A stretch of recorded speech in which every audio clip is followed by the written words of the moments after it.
شرع انور سیدنا صدیق اکبر کی گود مبارک میں ہے. اللہ اکبر کبیرہ. قربان جاؤں صدیق تیری عظمت پہ. سیدنا صدیق اکبر رضی اللہ تعالیٰ عنہ حضور کے چہرہ انور کی زیارت کر رہے ہیں. حضرت سیدنا صدیق اکبر رضی اللہ تعالیٰ عنہ نے آپ تہجد بھی پڑھا کرتے تھے, آپ نمازی بھی تھے اور بڑے ڈاڈے نمازی تھے.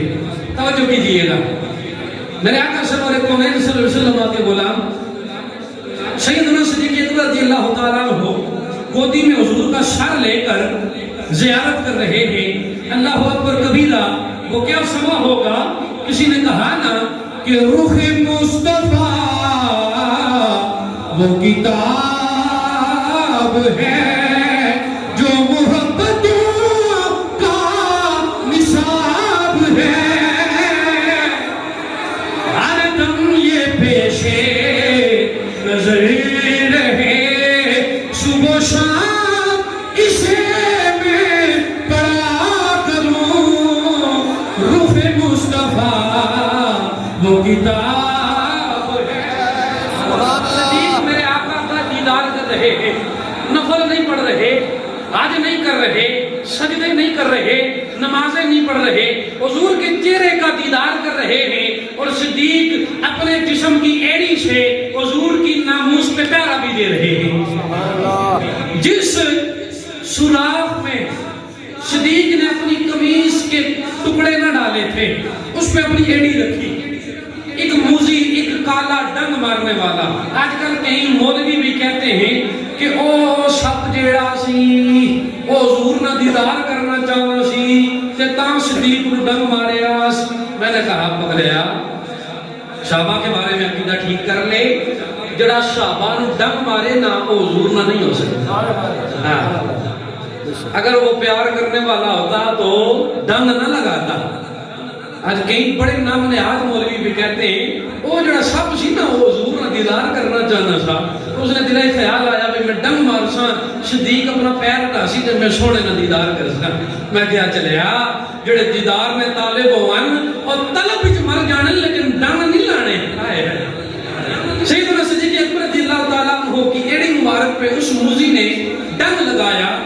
صدیق کو درد محسوس ہوا لیکن سیدنا صدیق اکبر نے آواز نہ نکالی. توجہ کیجئے گا, سیدنا صدیق اکبر نے آواز نہ نکالی.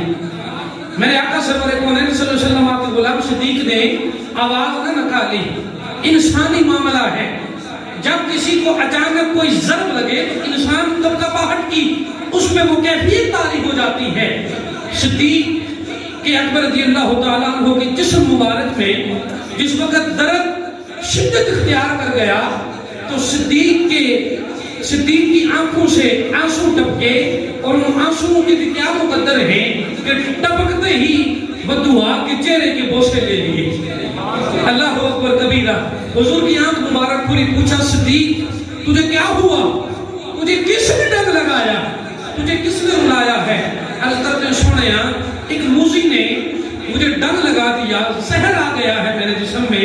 میرے آقا سرور کونین صلی اللہ علیہ وسلم نے روایات میں آتا ہے حضور نے اپنا لعاب دم اس زہر والی جگہ پہ لگایا. صدیق اسی وقت سے شفایاب ہو گئے.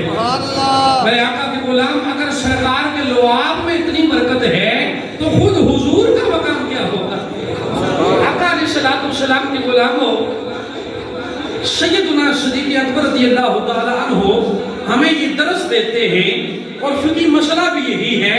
میں نے پہلے عرض کی کہ میرے آقا کے غلام اللہ کہتا ہے اگر تیری جان میں بن آئے تو اپنی جان بچا, کوئی کام چھوڑنا پڑ جائے تو چھوڑ دے. وضو کرنے سے اگر بندے کی جان جا رہی ہو تو فقہی مسائل یہ کہتے ہیں, ہمیں فقہ یہ بتاتی ہے کہ وضو کو چھوڑ دیا جائے, تیمم کر لیا جائے. ایسا نہ ہو کہ تمہاری جان چلی جائے, جان بچانی ضروری ہے. لیکن فرمایا جب تمہاری جان کی بات ہو تو جان بچاؤ, لیکن جب میری جان کی بات ہو تو وہاں جان بچانی نہیں ہے. یہ رب کہہ رہا ہے. فرمایا النبی اولا بالمؤمنین من انفسہم. زمانے والوں میرا نبی تمہاری جانوں سے بھی زیادہ قریب ہے, تمہاری جانوں سے بڑھ کر وہ تمہارا مالک ہے. جب تمہاری باری آئے تو جان بچا لینا. صدیق بتا رہے ہیں اپنی باری آئے تو جان بچا لینا، مال بچا لینا، لیکن جب رب کے یار کی باری آئے تو وہاں جان بچانی نہیں ہے، پھر جان لٹانی ہے. لگے